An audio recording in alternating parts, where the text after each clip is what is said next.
नमस्कार, मैं हूं सचिन मिश्रा। आप देख रहे हैं यून्यूज एमपी। स्वागत है आप सबका यून्यूज एमपी में। आज हमारे बीच एक यूथ शिवसेना के जिला अध्यक्ष विवेक पांडे मौजूद हैं। विवेक पांडे एक ऐसा नाम जो बेवजह हमेशा सुर्खियों में रहते हैं।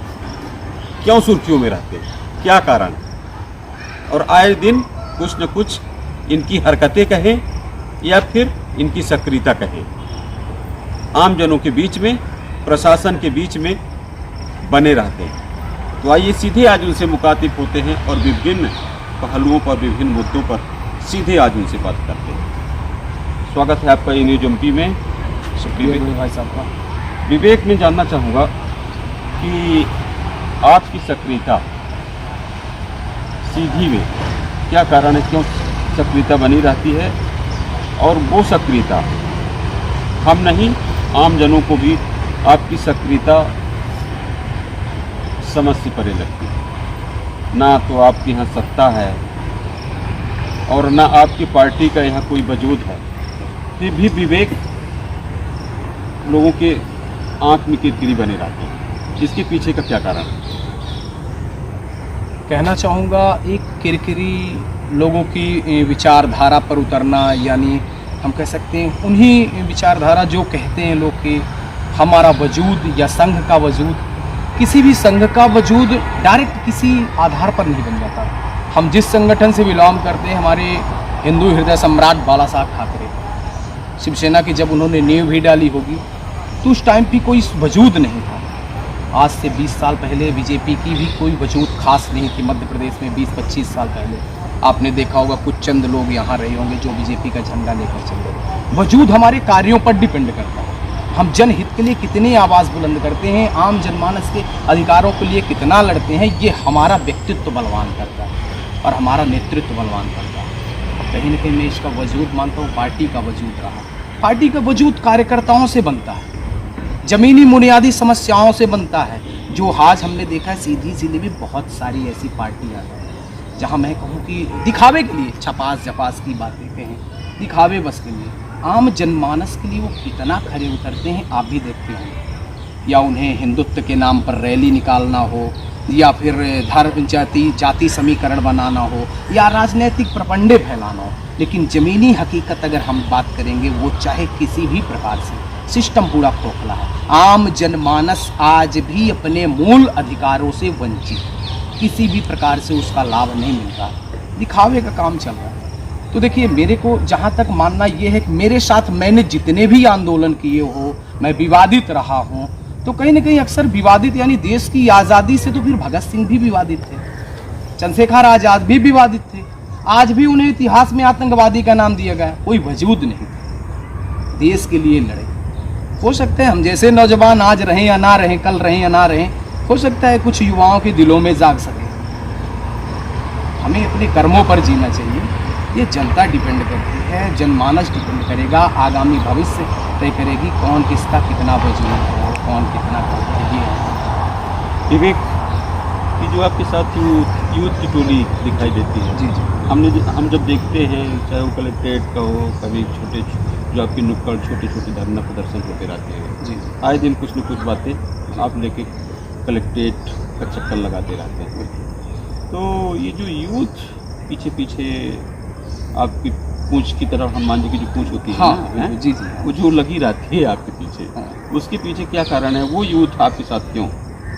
यूथ देश की आज़ादी से मैं बात करूं, उसी प्रकार से यूथ होती है। हर युवा की एक अपनी विचारधारा होती है। कोई अपने लिए राजनीति करता है, कोई देश और समाज के लिए राजनीति करता है। जो अपने लिए राजनीति करता है उसे अवसरवाद की राजनीति चाहिए, सत्ताधीश पार्टियां चाहिए, उसे बड़े पद चाहिए। और जो जनता के लिए काम करता है, जो जनहित के लिए काम करता है, तो हम जैसे युवाओं पर भरोसा करता है, उसे उम्मीद और आशा है हम क्यों नहीं कुछ कर सकते। हम निकले तो घरों से, हम कोशिशें तो करें। अगर कोशिशें करेंगे तो हो सकता है बुलंदियां दूर नहीं। तो हमें ये लगता है कि कहीं ना कहीं वो हमारी विचारधारा, शिवसेना की विचारधारा, संघ की विचारधारा, जो भी कहें, उनके लिए एक ऐसा परिवार, एक ऐसे भाई की आवश्यकता होती जो 2 बजे रात भी खड़ा रहे। ऐसा नेता ना हो कि आज बैठाए गाड़ी सुबह में, 4 बजे छोड़ दिए चौराहे पे, 2 बजे रात फोन लगाए तू उठा। बड़ा विश्वास होता है उन चंद लोगों पर, चंद युवाओं पर ही विश्वास सही, लेकिन बड़े विश्वास के साथ वो मेरे साथ हार या पार लड़ने के लिए तैयार होते। मुझे खुशी है, यूथ को खुशी है, यूथ इनके साथ है, इनको खुशी है, पर इनको ये नहीं मालूम कि आज यूथ कहाँ खड़ा है।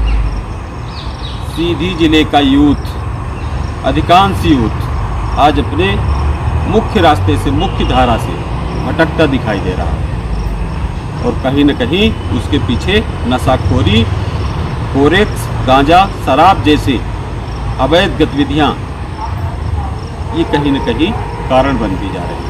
क्या कहेंगे विवेक इस पूरे मामले जरूर को? जरूर, मैं बेशक मैं कहना चाहूँगा इसका। देखिए, सबसे बड़ा मूल कारण मेरे को पिछले कार्यकालों में देश की आज़ादी से वो चाहे कांग्रेस की गवर्नमेंट रही, बहुत पूर्व हमारे माननीय अर्जुन सिंह जी 5 बार मुख्यमंत्री सीएम रहे, मानव संसाधन मंत्री रहे, राज्यपाल बनकर रहे।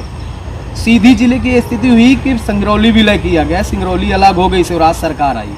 सीधी की युवाओं की ये स्थिति कहीं न कहीं 20 साल पहले विभाजन हुआ, जब बीजेपी की गवर्नमेंट से सिंगरौली अलग हुआ। लेकिन जब वो भी थे तो स्थिति तो यही थी, अभी भी वही है। मुख्य कारण है बेरोजगारी। आज बेरोजगारी की मार फिरती हुई युवा गलत रास्ते पर है। सीधी को किस तरीके से सिंगरौली से विलय कर दिया, सिंगरौली विलय कर दिया गया, पूरे रोजगार सिंगरौली चले गए। हाल ही में तो अभी कुछ एरोप्लेन और महाविश्वविद्यालय आई तो मैडम ने ले जाके वहाँ पटक दिया। किसकी बात करें? माननीय जी हमारे यहाँ बड़े बड़े वादे कर रहे हैं, 4 पट्टेदार दिखा के। मैंने हाल ही में भी आदिवासियों को लेकर स्ट्राइक किया होगा। अरे जमीनी हकीकत देखे ना, जाके वो आदिवासी बेचारे अपने घर से मर रहे हैं, उनका घर नहीं मिल पा रहा है।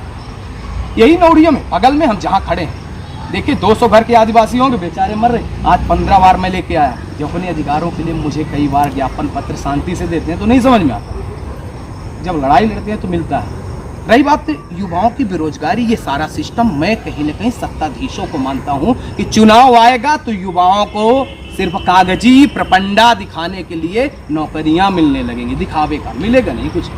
रेलवे की मैं बात करूं, भू अधिग्रहण की, रेलवे में मैंने हाल ही में 3 साल कोविड के पहले लड़ाई लड़ी थी। रेलवे का काम यही स्टेशन का बंद करवा दिया था। माननीय सांसद महोदया जी से मेरी पंचायत हुई थी इसी कलेक्ट्रेट कैंपस के अंदर, तब जाके सैकड़ों हजारों युवाओं को नौकरी मिली। आज भी अगर मुझे अपने अधिकारों के लिए जब तक लड़ेंगे नहीं, भीख मांगेंगे तो मिलने वाला नहीं। सही मुद्दे को आपने छेड़ा है।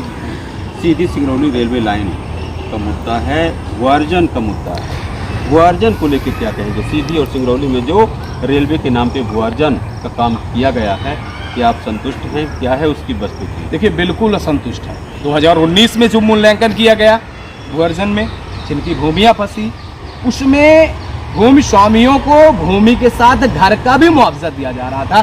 पेड़ पौधे जो भी लगे हैं, उनका जीवन यापन सारे मुआवजे, लेकिन हाल ही में सिर्फ जमीन का दिया जा रहा है, उनका घर का नहीं दिया, चाहे वो पक्का मकान हो चाहे कच्चा मकान हो। जानकारी के आधारों पर, पीड़ितों के आधारों पर मुझे जो जानकारी हुई, साथ में भूअर्जन में देखा होगा रेलवे में कुछ इन्हें मिल नहीं रहा, मुआवजा लगता हुआ है, पता नहीं सैकड़ों हजारों प्रतिवेदन न्यायालय पहुँच चुके हैं। तो पीड़ित आज दूसरे दिन देखते होंगे यहाँ स्ट्राइक होती है। तो भूअर्जन से मैं बिल्कुल नहीं। 2021 में जो मूल्यांकन हुआ, सिर्फ यही जो मैं बता रहा हूँ कि सिर्फ आपकी ज़मीन पर किया गया। पिछले 2019 में जरूर ये सारे मूल्यांकन किए गए कि इसका पूरा किया गया, तो मैं बिल्कुल संतुष्ट नहीं इससे।